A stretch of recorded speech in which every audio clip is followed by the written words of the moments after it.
1789. So it was enacted by the United States of America and Congress assembled. Okay? The United States of America and Congress assembled. It's allowing the United States to assemble at the seat of government. This was in 1789 after the Constitution was written, right? Because the Constitution was written in 1787. Okay, why is this important? So it says an act to establish the seat of government of the United States, and it was established by the United States of America. The enacting clause is by the Senate and House of Representatives of the United States of America and Congress assembled. So when the states get together, they convene as the United States of America and Congress assembled, and they make laws for the United States. You may ask, well, why would they need to do that if they have a constitution? Well, because the Constitution was the bare basic minimums, the bare necessities that needed to be performed in order to have a national government, a national military, I would argue. And Hamilton called it that military government way back in, I want to say the 1770s. He was writing to someone and he was saying, well, I hope that you'll be able to help us write our military constitution. Some Baron Steuben, I think. So the United States is one agency, and it was created by the United States of America. And the United States of America are all the states when they convene together at the seat of government. So the states get together, they convene at the seat of government, and they can add mandates to what their agency does, the United States. It's supposed to be all for military purposes. The United States then passes that law and takes the money and shows where all the money's going, and they enact on their own using an enacting clause called the United States and Congress assembled to put those mandates into action. So you have the United States of America convening at the seat of government and passing laws outside the Constitution for the United States, also at the seat of government, and then the United States convenes, and it's the agency of the states, and it passes the laws that was given to it by the United States of America and tells, this is what we're doing. So the United States can ask these states, hey, can you allow us to do this, because we need to be able to do this to do these other things, and we're having a problem being able to do things outside the Constitution, like even small things. So we need you to pass a law saying we could do this, and then give us the money to do it, and this is why it's so important. And to be able to accomplish our mission as a military, we need to be able to do this, and we need the money to do it. Okay, where's the proof of what I'm saying? Well, it's all in our organic laws. So we have the Declaration of Independence. So the United States has very little sovereignty, and it only has the sovereignty that the states give it. So when the Declaration of Independence was written, it says the unanimous declaration of the 13 United States of America. Okay, and then at the very back, it says, we therefore, the representatives of the United States of America and General Congress assembled, that these united colonies are, and of right ought to be, free and independent states. Okay, and then they wrote, so I'm going to get to these in a minute, and then they wrote the ordinance of 1784. There's another ordinance, 1787, but I'm not going to get to that. So when the states were being made, they had to have so many people in their state, and then once they had so many people in their state, they had to write a Republican form constitution, and then they had to take that constitution to Washington, and the states would convene, and they would look over it, and they would make sure that it fulfilled the requirements of being a Republican form constitution. Okay, so some constitutions were passed in the Republican form constitution, and then later they were like, this is not really working out, so we need to write a new one. Like Texas has, I don't know, like 2 or 3 of them. And finally, the last one was accepted. It's still the Constitution of Texas. It's called the Republic of Texas. It has its own constitution that's in Texas Jurisprudence 3rd edition under statehood. I don't know how the other states write theirs, but that's how it's written for Texas. So when a state was being made, forming itself and wrote its Republican Constitution, it had to agree to certain things. So it says first, they shall forever remain a part of this Confederacy of the United States of America. So why, if you're going to write a constitution, you're just going to repeal the thing that everybody had to agree to? That doesn't make any sense. And the thing that is made, the United States, cannot repeal the thing that made it. So the people of the state can repeal the state, but the state can't repeal the power of the people. Okay, it doesn't go backwards. It can't, because the people created the state. If people create the state can't turn around and tell the people they have no power. You can't uncreate the thing that created you. Okay, the thing that created the thing has the power. So they say it, primitive power creates derivative power, and derivative power cannot become primitive power. Okay, so the United States can never become the United States of America. The United States of America can never become the people, can never take over the power of the people. They can't uncreate things backwards. They can't uncreate the things that created them. Okay, so second, they shall be subject to the Articles of Confederation in all those cases in which the original states shall be subject, and to all acts and ordinances of the United States and Congress assembled, conformable thereto.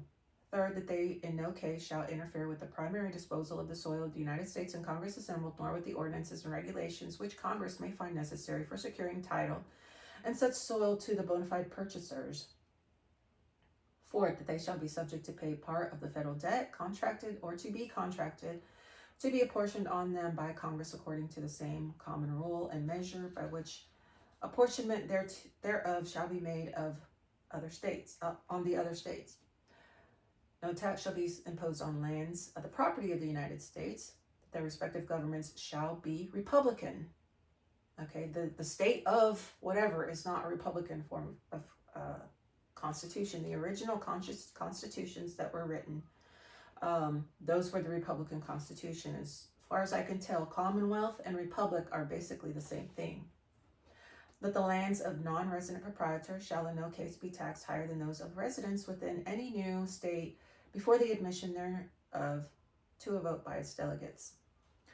That whensoever any of the said states shall have of free inhabitants, as many as shall then be in one of the least numerous of the 13 original states, each state shall be admitted by its delegates to the Congress of the United States on an equal footing with the original states, provided the consent of so many states and Congress is first obtained by many at the time. So-and-so, it's talking about the process to becoming a member of the United States before the federal Constitution was written, because the federal government, the United States, was created by the United States of America, and still today, and after the Constitution was written, the United States of America passes mandates for its agency, the United States.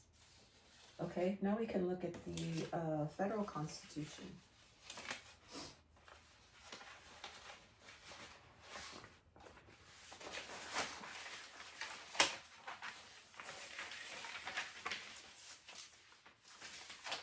Now we see in the federal Constitution, we the people of the United States. So this is the agency speaking, and the people in that agency, in the military, the people that are in the Congress of the United States.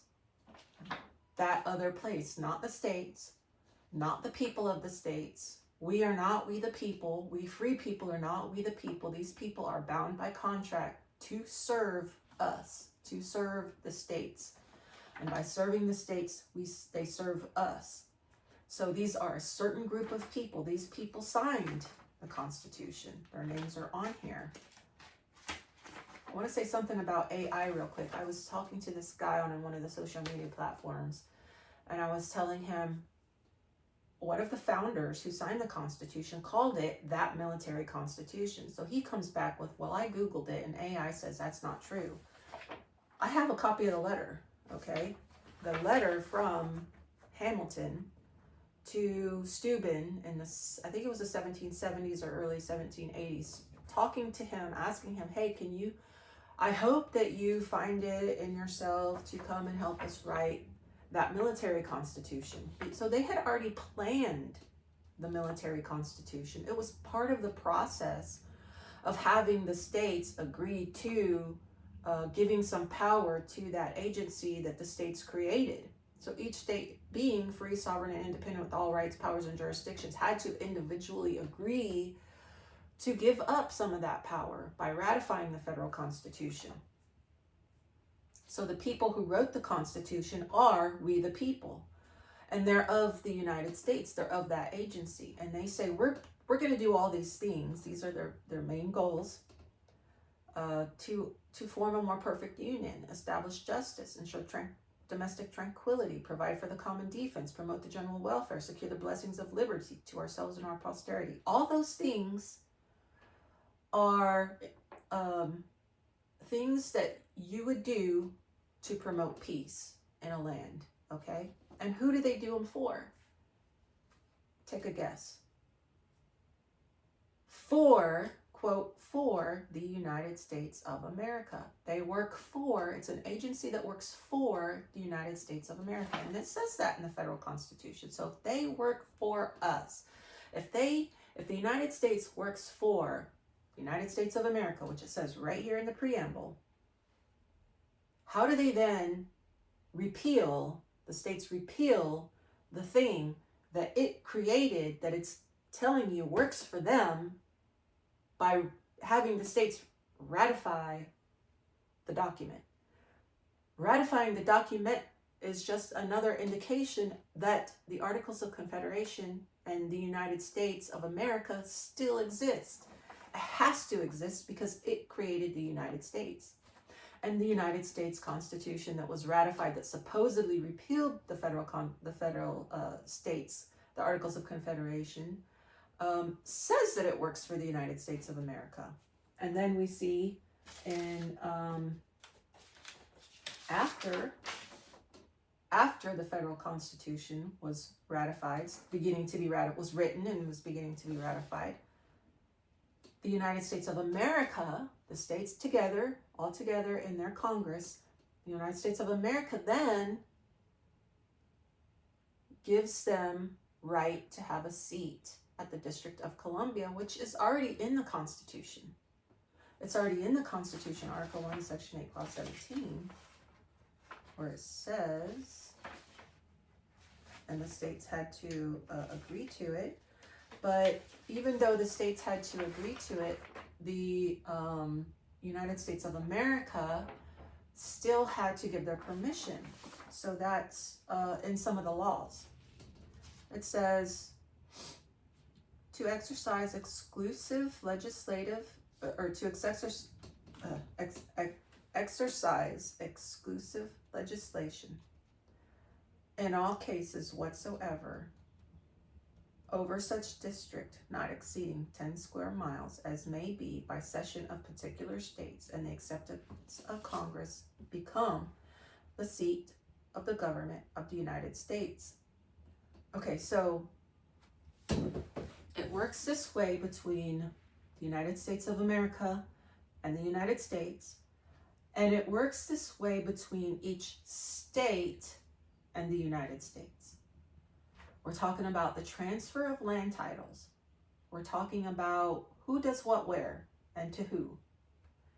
So when the states convene and they have to pass a law that says that it's going to allow its agency to also, even though it's in the Constitution, have its agency have a seat at the District of Columbia, then that's all the states together in the United States of America and Congress assembled saying, passing the law, which is from the Library of Congress, an act to establish seat of government of the United States, passed by the United States of America.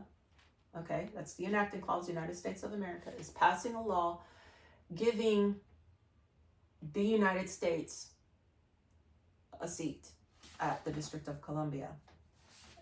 then the United States has to say, okay, we accept it, we accept this, and the United States, that now they have an agreement. So it's an offer, okay, it's everything's contractual, an offer, like here, we're gonna give you a seat here, and then they say, okay, we'll take that seat.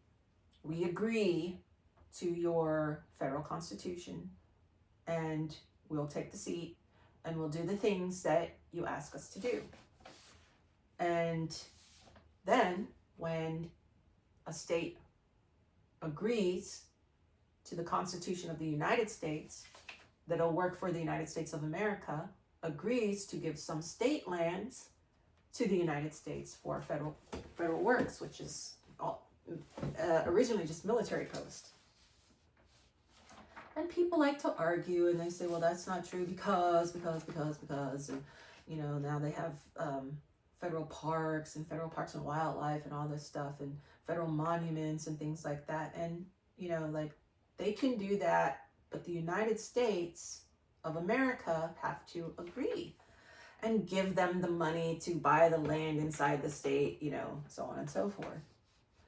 So the second part of Article 1, Section 8, Clause 17 says that when a state ratifies the federal constitution, that the federal government will have like authority over all places purchased by the consent of the legislature of the state, in which the same shall be for the erection of forts, magazines, arsenal, dockyards, and needful buildings. So what it's saying is, United States of America gave a place for the United States, its agency, to sit at the District of Columbia. And then once it took the seat, it could start acting. And when the states ratified the federal constitution, they were agreeing to that contract, which were different stipulations than the Articles of Confederation, but were pretty much listed in the Articles of Confederation, but they were agreeing that they were going to give some land to the United States for its military posts. I don't think I printed that part out, but it is in the titles. I think it's in Title 1. Yeah, I didn't print that one out. Okay, so then the state Congress had to convene and say, okay, we're going to give the United States lands here and lands here and lands here. But then the United States had to think strategically as a military and say, because according to the Constitution, these are lands for military purposes. They had to think, okay, do we want that land? Do we want to pay for that land? Because it's out in the desert. What are we even going to do there? We need posts. We need to protect the coast. We need dockyards. We need places to put ships for our Navy. We need places to put troops. So they had to think strategically about the lands that they were going to pay for. And so the individual state legislature and the United States had to come to agreements individually with each other on which lands were going to be sold to the United States for military posts.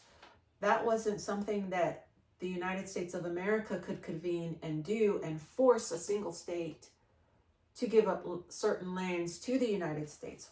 Why? Because the Articles of Confederation, which were agreed to when a state became a state, that each state retains its sovereignty, freedom, and independence in all rights, powers, and jurisdictions.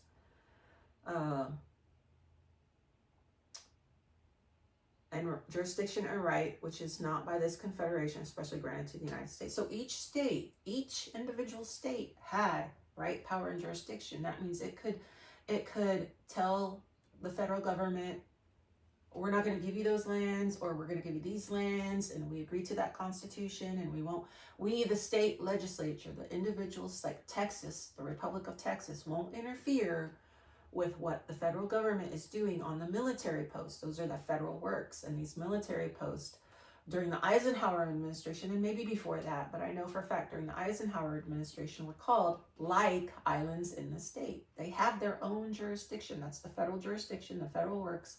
that the states won't interfere with. And when the whole United States of America, all the states get together and convene, they can't pass laws forcing a state to do something, okay?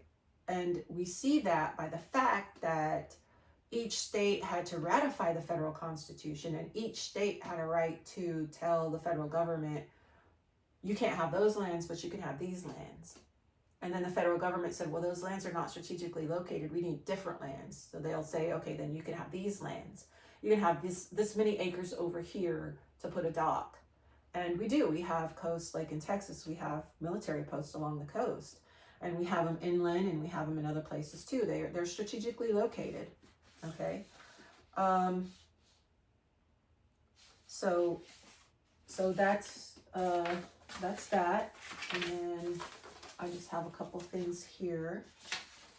So the public, this is 4 U.S. Code 72. So this is a federal law that applies to the federal people on the federal land, and it's saying to their federal people. So when the United States in the Constitution gets together, they have a Congress of the United States and Congress assembled, and they make laws for the United States, their federal lands. That's what they do.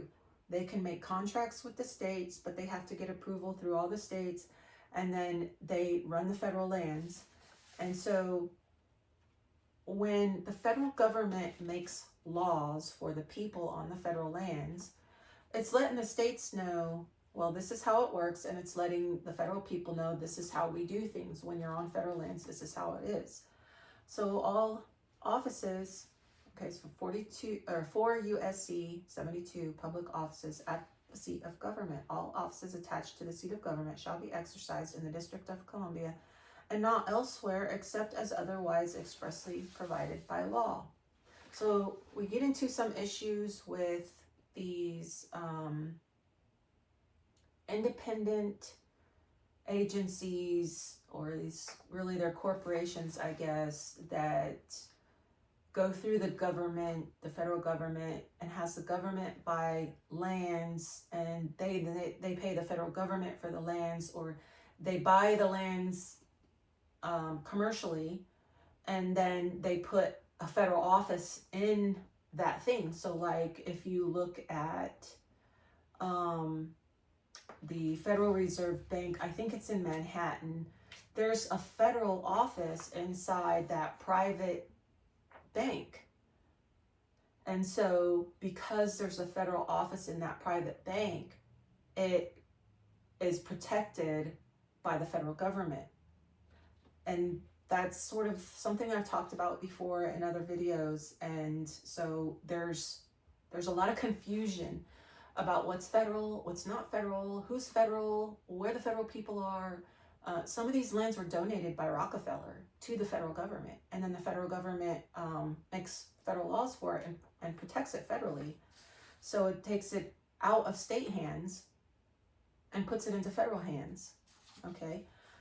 So over the since basically the writing of the Constitution, it was signed and ratified by the states, it's just been expanding and expanding and expanding way beyond what the founders, I hope, intended. I hope it wasn't their intention. Okay, so there's a lot of things like writings, they call them acts, and they're passed, and some are passed and they conform to the Constitution. Some are passed not properly and they don't conform to the Constitution. So when things don't conform to the Constitution, they are not given a proper way to be cited. Every law that's an actual law has to have a citation, a proper legal citation, a way to cite it. So the citation for 1 U.S.C. 204 is 1 U.S.C. subsection 204, because this is a positive law. But if you look at a bunch of other, positive law means it's a actual constitutional law. There are other things that are just policies, they're contracts, they're social contracts, they're normative, and normative means that they ought to be a law, but they're not really a law. We're going to act as though they're law. We're going to tell you they're law, and we're going to tell you we're going to do bad things to you if you don't agree, and do all these things as if it were a law. So when people go to court, the court is going to look at it, and the court is going to immediately know if it's administering a constitutional law with an actual legal citation, or it's interpreting a social norm or a policy. Okay, how do they know? Because of the citation. Either it's got a proper citation or it doesn't. And then it says in here, 1 USC 204, whether or not something is properly cited. So 1 USC 204, codes and supplements as evidence of the laws of the United States and District of Columbia, citation of codes and supplements. A, United States Code. Okay, so it says the matter set forth in the edition of the Code of Laws of the United States, so the federal laws on federal lands that are constitutional and have a proper citation, current at any time, shall, together with the then current supplement, if any, establish prima facie, the laws of the United States, general and permanent in their nature, in force on the day preceding the commencement of the session following the last session of the legislature of which is included, provided, however, that whenever titles of such codes shall have been enacted into positive law, the text thereof shall be legal evidence of the laws therein contained. So positive law means it has the proper citation. 1 USC 204. You will not see the IRS code cited that way. You will see some people who work for the IRS, some of the agents who work for the IRS, come out and say, I've never seen the law, because it's not a law. There's no citation. It's a policy. The IRS Title 26 code is a policy on how the government, the United States, is going to perform its tax laws upon itself. There is nothing in the Constitution that allows or says that the federal government has the authority to force people in the states to pay a tax. So they use propaganda, they use advertisements, and advertisements look like, you better do it or else. Okay, there's IRS code has no proper citation. You won't find it. It is not cited as a law. What they'll say is IRS code. Well, that's not how you cite a law properly when it's been passed into law properly and is constitutional. So it's a contract because you have to sign all the papers. Okay, so that's the United States acting outside the Constitution. Okay, so you have the United States of America. Here's an example of the United States of America, another example, which I don't have a copy of, passing a law for the United States. So you have a military, you have the whole military, the armed forces, but you have different branches. You have the Army, the Navy, the Air Force, the Marines, and some people say Coast Guard, but Coast Guard's not actually a military, even though I think it's in Title 10. It's a law enforcement agency. It's not a military, but it's a federal law enforcement agency. So what they did was, during certain war efforts, they needed to move people from the Army to the Navy. Well, the United States, the military, cannot do anything. They cannot do anything without permission from the United States of America. That's not in the Constitution. So the United States had to ask the United States of America, hey, We need to be able to move some people from the Army to the Navy, from the Navy to the Air Force or whatever, because we're lacking the manpower we need over here, but we have it over here. So we need to move these people over here, and then we need you to give us the money to do it. So the United States of America will convene. All the states will send their representatives to convene, and they'll say, blah, blah, blah, yes, we can do this. You know, we'll write a law, tell them how to do this. Because the United States is the agency of the United States of America. You can't do anything outside the Constitution without permission and money. Okay? That's because the United States of America is civil, run by the civilians. The United States is military. It's run by the military. The civilians are always over the military, except for during certain war times or domestic uprisings, and the military has some very small powers over the civilians just to restore peace, and then they're supposed to go back to their military post where they belong. Right now we have a standing army, and the armed forces supply the law enforcement in the states with things, supplies to use a military force against people. It's never supposed to be that way.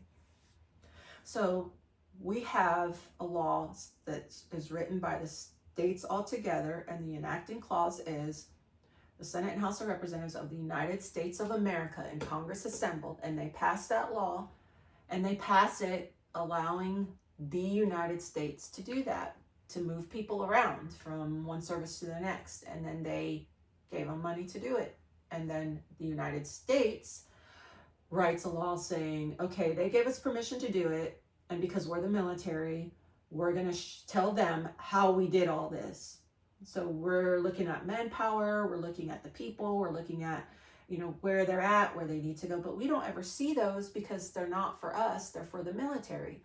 So when the United States writes things on what it's going to do for the military, we don't see those. We don't see those because they're not for civilians. They're not for the civil people in the states. They're for the military. We don't need to see them.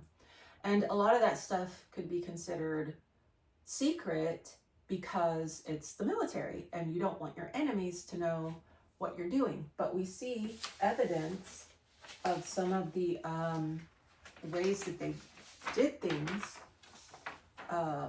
and proof of what I'm telling you in things like from the Library of Congress, the Act to Establish the Seat of Government of the United States in 1789, after the Constitution was written, enacted by the United States of America and Congress assembled. Okay, so you see what I'm telling you. And I said I was going to say something about George Washington's farewell. I think it's in here. If it's not in here, then I recall what it says. There was one point where he was writing a letter to a friend of his on his retirement. I think it was something like he was saying, I hope you can come to my retirement. I can't wait to retire. I'm going to leave the service, the military service of the United States, and return to the quiet life as a private person, that's a private citizen. A private person is a private citizen, a natural born citizen, and live the quiet life on the Potomac River. So he says he was twice called to service, and then he was asked to come. That was after, like, he was twice called to lead the military during the Revolutionary War, and he has commissions, 2 commissions. I don't remember exactly how many years each they were. I want to say it was like around 3. And then he retired. So when he retired, he returned to being a natural born citizen. So he retired from the military. He was like, okay, I'm done military. But then they called him back and they said, well, we want you to help us write this Constitution. So he was like, okay, I'll help you do that. It's, you know, I love this place, my country, whatever. And then after they wrote the Constitution, well, they were like, well, we want you to come back again and we want you to be the president. So he was like, okay, you know, by now he's tired and he wants to go home and just relax. But this is a transcript of George Washington's farewell address in 1796 after his presidency. He says, I'm looking forward to the moment which is intended to terminate the career of my public life. My feelings do not permit me to suspend the deep acknowledgement of the debt of gratitude which I am owed to my beloved country for the many honors it has conferred upon me. So he was called back to service. He left being in the military. And when he left being in the military, he left being a citizen of the United States and returned to being a natural born citizen. So that's why in the Constitution we can see that now George Washington can become president because he's a natural born citizen. He's not currently in the military, a citizen of the United States. And that's, of course, as you probably know, in the federal Constitution under Article 2, the requirements for the president. So it says that he has to be, so after George Washington, they want someone who's been in the service for 14 years, at least 14 years. But after 14 years, if he retires and he goes back home, he's left being a citizen of the United States. He's left being in the military and has returned to being a private citizen, or called also a natural born citizen. So he can retire and be called back, and he qualifies for that. Anybody after George Washington, he's qualified, he can be called back. So when you retire from the military, while you're in the military, you're a citizen of the United States. Once you retire, you're back to being a natural born citizen. But you can be called back, and then you become again a citizen of the United States. Okay, so the United States and Congress assembled. Article 1, all legislative powers herein granted shall be vested in a Congress of the United States. So it's this federal military Congress that follows the Constitution. The United States of America are the states that get together, and they can make the federal military Congress, the United States, do things for it. They can pass mandates. They can say, you have to do this. The United States can ask the states, the United States of America, can you write something that lets us do this? Because the military cannot do anything without permission. They can't do anything outside the Constitution without permission. So the United States of America writes the laws for the United States, and then the United States writes them so that they apply properly on the federal lands. Okay, you're going to do this, you're going to do that, here's the money to doing it. Okay, so they can tell this military post, you're going to do these things, but not that military post because it doesn't apply to them. So the United States of America might say, okay, yeah, we'll let you move people around between the forces. But then the United States says, well, we don't need to move people from the Marine Corps to the Air Force.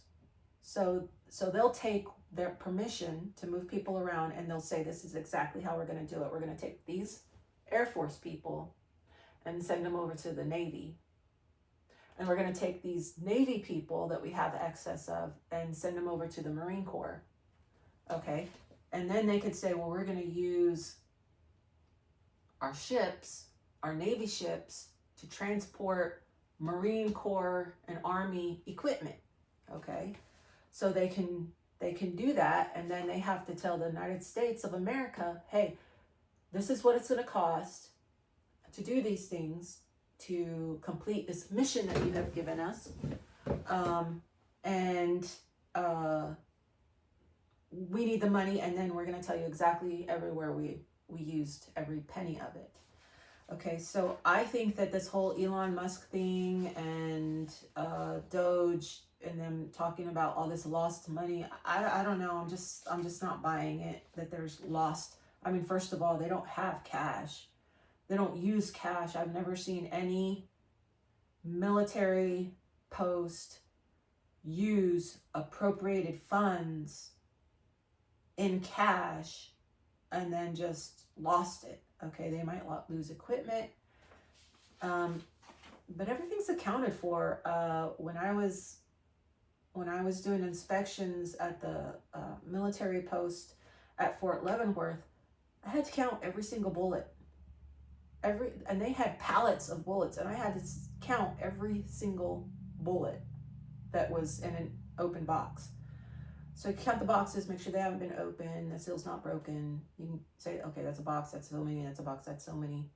There's a pallet, that's so many. And then the boxes that are open and the ones that have been spent, I have to count it.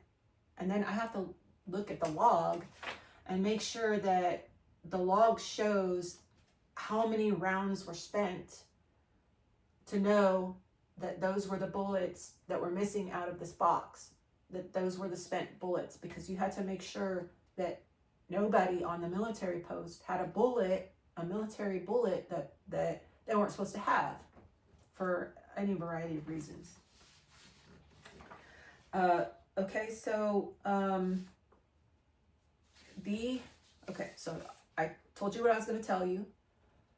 I told you, and now I'm going to tell you what I told you. So the states are each sovereign and independent. They convene in a Congress called the United States of America and Congress assembled, and they make laws for the United States. And then the United States takes those sort of general laws and makes them specific to what they need done. And then the United States of America and Congress assembled gives the money to the United States to do those things. And then the United States shows where all the money went. And then that accounting takes place back at the United States of America. There is no, as far as the organic laws go, any right of the United States of America to make laws over the states individually, or the United States to make laws for the states individually. The United States of America can pass laws for the United States, not in the Constitution. The Constitution is a bare basic minimums that need to occur for generally defense. And then anything extra on that, on top of that, has to be passed individually by the United States of America. Okay, so I have the organic laws here, and then I have a couple other things.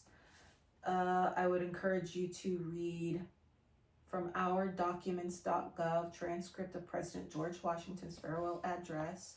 I don't have it on me, but there's also a letter. I've posted it on my channel here many times, where he says he's retiring from service and leaving to go back to the quiet life on the Potomac River as a private citizen. I have the Declaration of Independence. I have the Ordinance of 1784. You can find all these online. Ordinance of 1787, which I did not read to you. Articles of Confederation. I have from the Library of Congress an act to establish a seat of government of the United States passed by the United States of America. The Constitution of the United States of America. I have 4 USC 72, public offices at seat of government, and I have 1 USC 204, which tells you the difference between the constitutional laws and the non-constitutional laws, that when you bring a case to court, they can tell, is this something constitutional or is this something contractual? They can tell right away the difference based on the citation, okay, which is called the positive law citation. It has to be passed in a positive law to be constitutional, and then it's given a proper citation. If it doesn't have a proper citation, it's contractual, it's policy, it's a social norm, it's a social contract to which we agree to it by signing the papers and just doing it. We just do it. So again, two governments, the states when they convene, called the United States of America, convene at the seat of government, the District of Columbia, but also allows its agency, the United States, to convene at the seat of government also. So you have two governments at the seat. The states convene and pass laws for the United States. The United States convenes and pass laws for the federal people and the federal lands to do the federal works. And they follow the Constitution on the federal lands, but but they also follow whatever mandates the states give them on top of the Constitution. And they can't do anything out of the Constitution without those mandates. And everything else that we're doing, Title 23 highways, domestic security, the IRS code, and a whole bunch of other things are just policies. They're just policies. They're policies of the United States. And they really don't apply to individual state citizens unless we sign a contract to agree to it, to do it. So we agree individually to these contracts that we sit here and we all complain about. You know, it's not fair, the taxation is theft, da da da da da. But we're doing it all because we agree to it. And that whole system was set up. The policy system was just set up by the various, basically, corporations and banks that put these politicians into office, and then they pass these things that are policies, and they look to us like laws, and they tell us that they're laws. They make us agree to them out of fear that we're going to get in trouble. We're not going to have a job. We're not going to have, driver's license. We're not going to be able to drive if we don't have a driver's license. When the driver's license is not required anyway, anybody can drive without a license. They just get after you. They come after you because it's become so widely accepted that everybody has to have this and everybody has to have that paper and everybody has to have the other paper, and there's no end to it. So it just keeps rolling and gets bigger and bigger and bigger and bigger. And then we live eventually in a system where we can't do without all these things, or we think we can't do without all these things, and the whole world's going to fall apart if one person doesn't have a driver's license. Okay, so there you have it. Another video on the two governments at the seat and how they regulate each other, or one regulates the other and the other regulates the federal people on the federal lands. And that's how it's set up in the organic laws, and that's how it's set up in the law system, and all the codes, statutes, regulations, and stuff that are not policy or normative or social contracts. So I hope you understand this video. If you didn't, feel free to ask questions. I'll try to answer as many as I can. If I don't know the answer, I'll tell you, I got no idea. Okay. I don't know everything. I just know what I read and what I can understand. So I try to share that with people, and the nicest, clearest way I possibly can. So please consider liking, sharing, subscribing, and if you could share my videos on your Facebook page and other places, I really appreciate it, because it expands all of our knowledge, and maybe we can get a step closer towards having a little bit more control over our own lives. Okay, so knowledge never hurts, truth never hurts, and I'll see you soon.